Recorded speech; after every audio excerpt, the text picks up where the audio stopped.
Assalamu alaikum and welcome back to Parenting Hour. You're tuned into Unity FM 93.5 here in the West Midlands and 105.1 if you're tuned into us on Inspire FM this evening.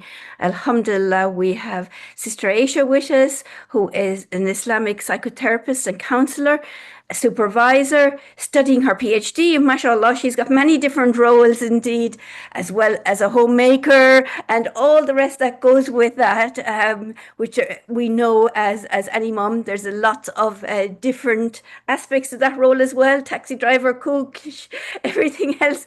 So she's probably counting her own children as well, mashallah. So there's lots involved in the one person that's here in front of me this evening, mashallah, as she's sharing her knowledge and experience with us to be honest with herself. I'm going to start with that because, mashallah, that was a statement that Ayishah made in the very beginning of the first half of the show, of being honest with ourselves and who we are. And that's probably what I was asking you to do going into the commercial break, to be honest with yourself and look at yourself and reflect on yourself, on what you say, what you do, and your expressions.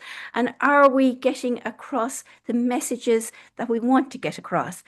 But I'm going to hand back over to Ayishah, mashallah, who is full of knowledge, and welcome her back after this commercial break. Assalamu alaikum, Ayishah. Welcome back.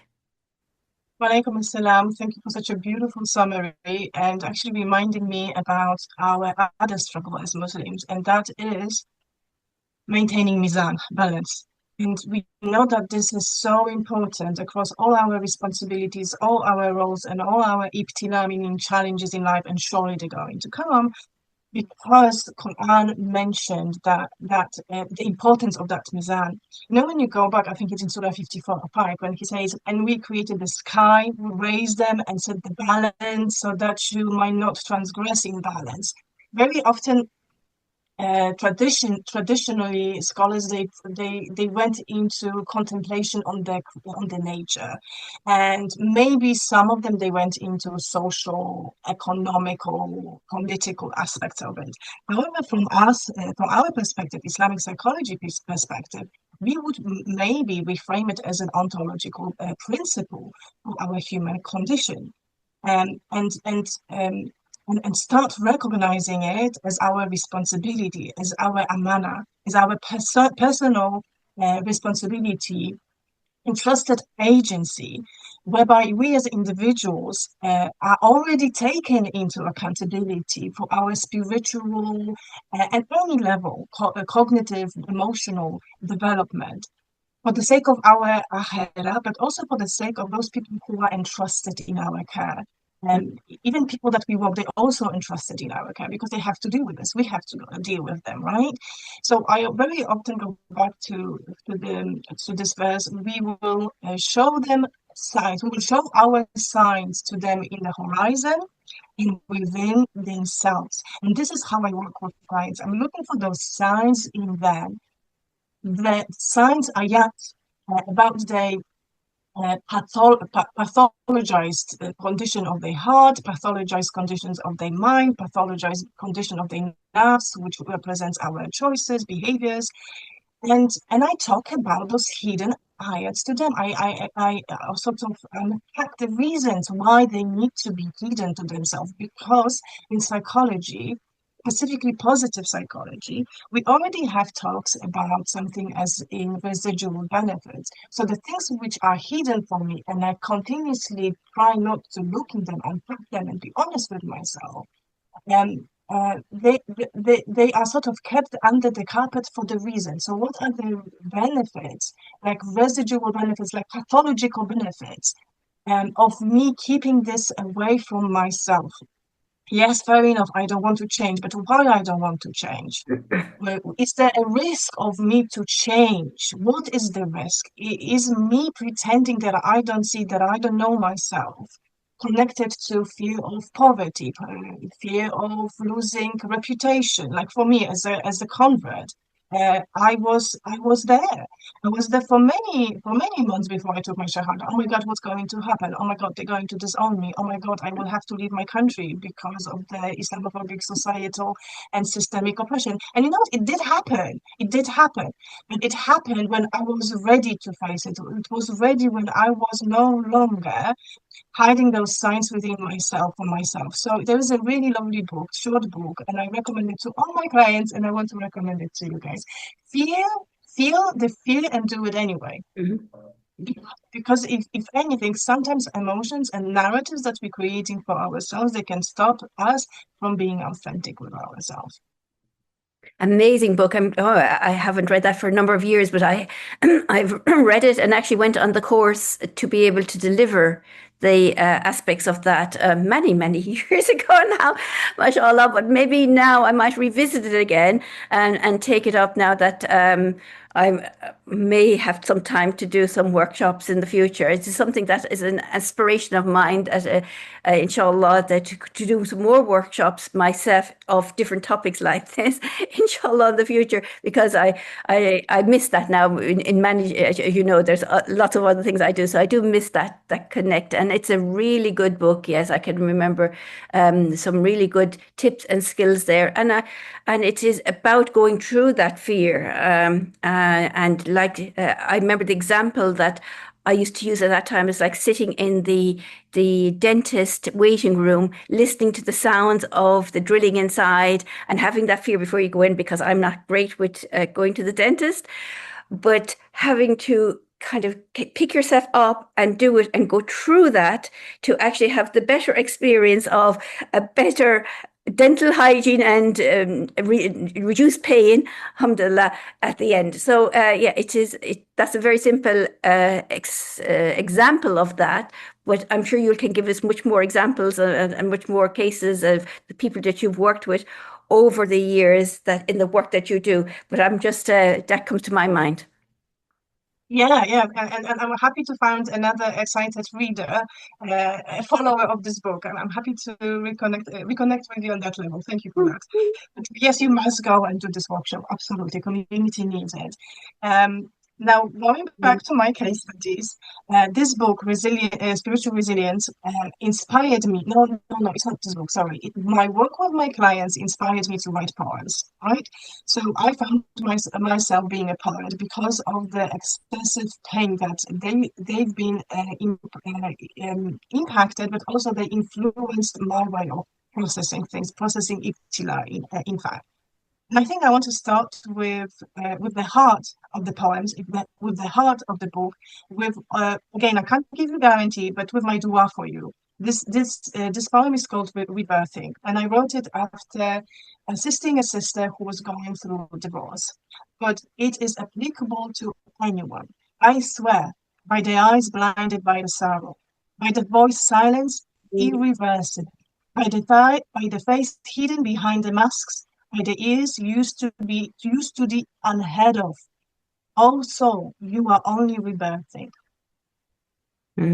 So with that being said, in Islamic psychology, we need to rely on hope, don't we? Right?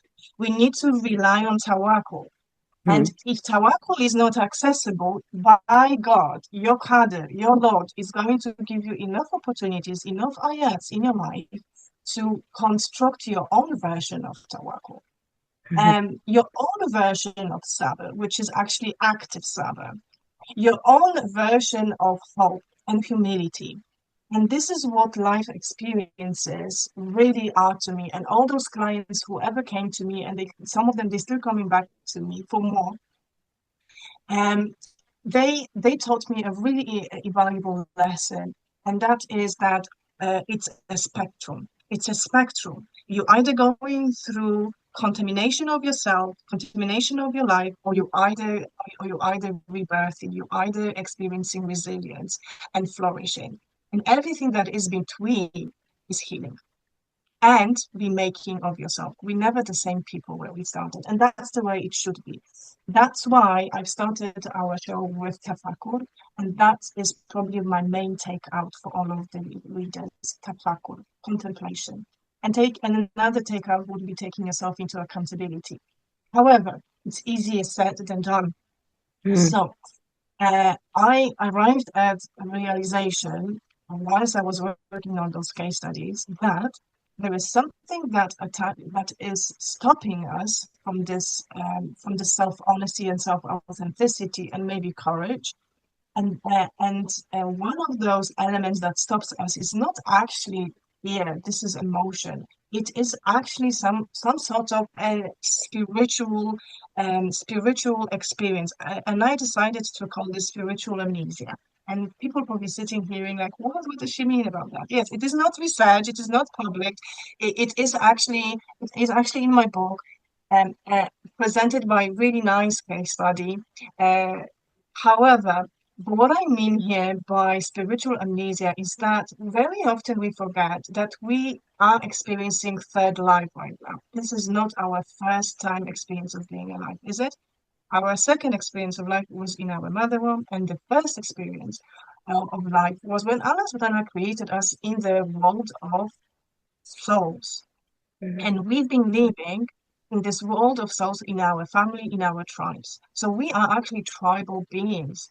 And one of the reasons why we're struggling as humans living in the city, because we are so far away from our natural life lifestyle and needs as a creation of Allah subhanahu. If you think about the world of the jinns, how do they live until today? Have they created a post-industrial reality like we did humans? No, they're still living in tribes. That's what we know about jinns. So one of the reasons why we're struggling in this dunya, because we are so far away from our spiritual needs and our spiritual blueprint. But another thing why we're experiencing spiritual amnesia is because we are incarnated, and I'm careful how I'm using this word, but please stay with me. We are incarnated into reality of blood relations. Now, if I ask every listeners to figure out who is your soulmate in your family, you will most likely tell me, no one gets me, no one understands me. And that is our dilemma. Because our soulmates, they are living in a different realm and we're no longer part of them. And Allah subhanahu wa ta'ala gives us a test, Bir walidain, siratul wasil. He asks us to stay as civil, as respectful, and as dutiful to our blood relations, not because it's easy, because it's difficult for us, because very often we are unheard, we are unseen, there's so much being taken from us, not enough comes back to us. And the reason why we find it so difficult, it's because of spiritual amnesia. We incarnate here, we come to this body, to this family relation, thinking it's going to be heaven, it's going to be that experience, and our first ever existence experience, and it's not. And then in my case study in this book, sometimes we come across our soulmates. And luckily enough, it turns into a good friendship. Like if I ask you, Kathleen, do you have your soulmates as a friend? I do have, but I don't know if I want to say it over the radio. Yes. No, and I don't think I'm going to ask you that question, but are you keeping them and treating them as something special? Like, do you see them as a jewel in this dunya for you? Do you appreciate them? Yeah, I think now you're asking me these difficult questions. I probably don't appreciate them enough or tell them enough that I appreciate them. So, because life gets busy, but yes, but they're always that rock that is there, and I don't think they expect it. However, it's always nice to know this. I know from receiving that information, it's nice to know that you are there. So I probably don't do that enough, and I should do that more. So thank you for helping me reflect on that. No, my pleasure. But isn't it so that when you call them, when you get the chance to call them, even if it's after a year, after 6 months, it feels like the time doesn't exist. You're still on the same page. You still have the same level of and depth of connection. Exactly. Yeah, and I would say that and there's probably a couple of people like this. It's not just one, but there's a few people like this that I know that, as you say, you don't need to call them up, but you can continue the conversations or there's even other people that I just say half a sentence and they can finish the sentence and know exactly what I'm saying and thinking. And I'm just there nodding. They're literally on the same wavelength. We don't even have to finish each other's sentences. And that's how soul family works. This is your soul mate. This is your soulmate. Everyone experienced by now this moment, and it could be anything, something innocent like you sitting on the bus and you start chat, and it's like you have connection. You feel around almost like a bubble that makes you feel comfortable, make you feel safe, make you feel understood, and you don't really want to come out from this bubble, and you end up saying, "I'm sorry, but it feels like I know you all my life," because it is. You do know them from your previous life. So in Islamic psychology, we believe that we will, and there's a hadith about it as well, that in this dunya we're going to meet our soulmates. There's a hadith about two women, and I'm going to paraphrase it for the time's sake. Two women went from Mecca, Medina, and both of them they made everyone laugh. Both of them they made everyone so comfortable. And when they got together, they couldn't stop cracking jokes, right? So the Prophet he said, this is because they are soulmates. This is because they are from the same family, from the same tribe. So on spiritual level, you're connecting in this dunya with people who remind you of who you are, who remind you of your true essence. But for my client in my book, the dilemma was, it was opposite sex. He was already married. He had already children, and he left everything for the soul mating experience. Mm. So sometimes we are being almost shocked by ourselves, by our own reaction to that longing for the perfect life in the spiritual tribal life. And we're making worse or for better decisions that change everything for us in this dunya. So yes, soulmating is a great experience, but also it is an experience that needs plenty consideration. And sometimes it will hurt people. Sometimes it hurts people long time in relationships to realize I can't do this anymore. It's painful to my soul. It is destructive to myself to be in this relationship. I tried so much, and if I could, I wouldn't probably hurt so many people. But now for the sake of my soul, I need to leave. So being connected to our spirituality, being honest with our spiritual needs, uh, uh, researchers in psychology of religion refer to as double sword because it has its good and it has its bad side. It has its benefits and it has its consequences. It has its bright sides and it has its dark sides. So no, my book is not about, it's not necessarily about just tips and tools. It is about reality on the ground. Um, so I hope that was beneficial, the spiritual That, amnesia. yes, that's very beneficial and very deep indeed, but very lovely to hear. I wonder, and I know we don't have a lot of time left. Do you have another example, a different example that you can give us of that soulmate that wasn't from that opposite gender and things like that? If you have another example of somebody and how people can identify that if they have never thought about that before. Yeah, sure. Thank you for asking me this question. I think another example from my book, Spiritual Resilience, that I want to bring is spiritual bypassing. And this is a pattern that we develop, a pattern that has been described by psychology already, uh, as a practice, as a habit, as a means of running away, swiping under the carpet, and avoiding what's really is happening within us.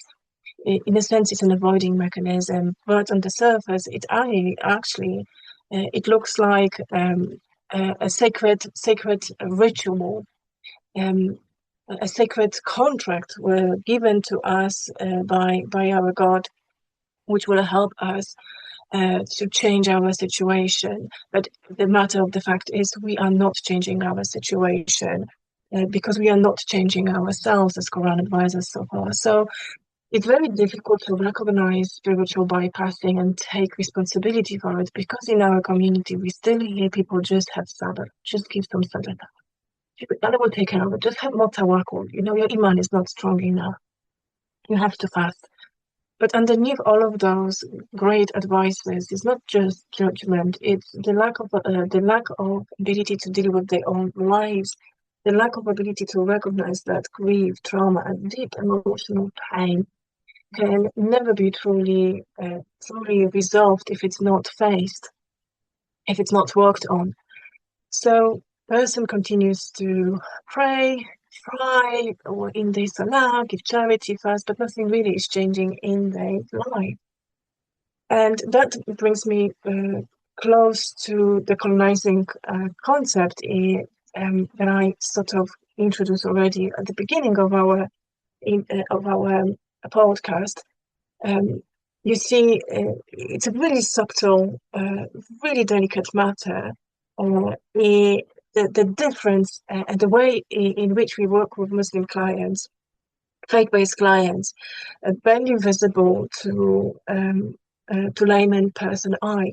What I'm talking about is that mainstream colonialized psychological lens tend to see individuals as trapped, positioned in the circumstances, and they give them they give them permission almost to be a victim. So they keep them in this victimhood. And in Islamic psychology framework, we do acknowledge pain, justice, and hardship, but only as a part of the qadr. We also hold a parallel commitment to responsibility, agency, and resilience. So, for instance, when in mainstream psychology, you might hear what has happened to you, we will frame the question differently. Who are you becoming through what has happened to you? You see, and that brings us closer to tafakkur, to contemplation. Another really important, crucial element which is within us, which is within our level of akal. We can easily develop it and treat it as a worship, as a hidden worship. And the reason why I advocate for that is because of this hadith, which says that 1 hour of contemplation is dear to Allah than 60 years of worship. So that shift is crucial because it moves a person from passive suffering into active sabr and minimal engagement with pain, but and move them into meaningful engagement with the reality that they are in a relationship with Allah subhanahu wa ta'ala, and those experiences are merely ayats trying to move them from one side to another in their consciousness. So in a sense, in a subtle way, what happens here is that we begin to form an unspoken contract with Allah subhanahu wa ta'ala when we're spiritually bypassing our issues, almost creating our own Islam. We sort of imagining or going into state of false reassurance that through our prayers, through our sadaqah, he will change our situation. And sometimes people can stay there for a very long time. So in my book, I speak about a sister, I call her Tazim, but that's not her real name, who carried the entire burden of her family for years, financial, emotional, and including educational. She was a homeschooler, while her husband was largely an absent father and has been unfocused elsewhere, meaning in his family of origin, in his country of origin. That's where his focus was for years. That brought the detrimental results to family structure and bonding. But her way of coping through decades of her life, and we're talking about 30 plus years of her life, was to think to blame herself that her iman is not strong. So she's seen this relationship as sacred, given to Allah from Allah subhanahu. She never seen herself as an agent of change. She invested in prayer, charity, and charitable services. She was very active in community. She was very proud of it, but she wasn't there. Inside of her, she wasn't really herself. And that's how I met her. The turning shift came when she realized that her relationship with Allah subhanahu wa ta'ala was never meant to replace her responsibility. It was meant to strengthen her within. So she began to have honest, firm conversations about her relationship with me on sessions, and then she brought them back on the table, round table, with her husband. And she redefined her wishes, her boundaries, her expectations for the first time in her life. She stopped wanting anything from her husband because she realized Allah subhanahu wa ta'ala fed her and gave her risk all this time. And she stopped waiting for her husband to change. She actually demanded the change, but she was no longer at the same time dependent on it. She stopped chasing him or chasing Allah in her prayers. She accepted for the first time after a long time that she needs to change herself before the situation will change around that. Uh, so her husband obviously was shocked. He didn't know how to react. He wasn't prepared for it because of a change of dynamic in the relationship family. Her children loved it. She left great legacy as a mother, as a role model, specifically for her daughters. But that is when spiritual bypassing was no longer needed because she was no longer escaping her reality, but she seen it as a platform of getting closer to Allah subhanahu wa ta'ala. She's seen it as a platform whereby she can start relying on Allah subhanahu wa ta'ala rather than on her husband or her need for her husband to change. I hope that is helpful. MashaAllah. I think ending with that is amazing. That go back to Allah, rely on that relationship is so important, inshallah, and reflect on ourselves and be honest with ourselves. As you mentioned earlier on, we should be always doing that. Jazakallah khairan, Ayishah. What a lovely in-depth show. I hope our listeners really enjoyed it. If they have any questions, they can contact the studio and we will forward them to you, inshallah. Thank you, listeners, for Jazakallah khairan, mashallah. Thank you, listeners, for tuning in, and we will see you next time, inshallah. Assalamu alaikum.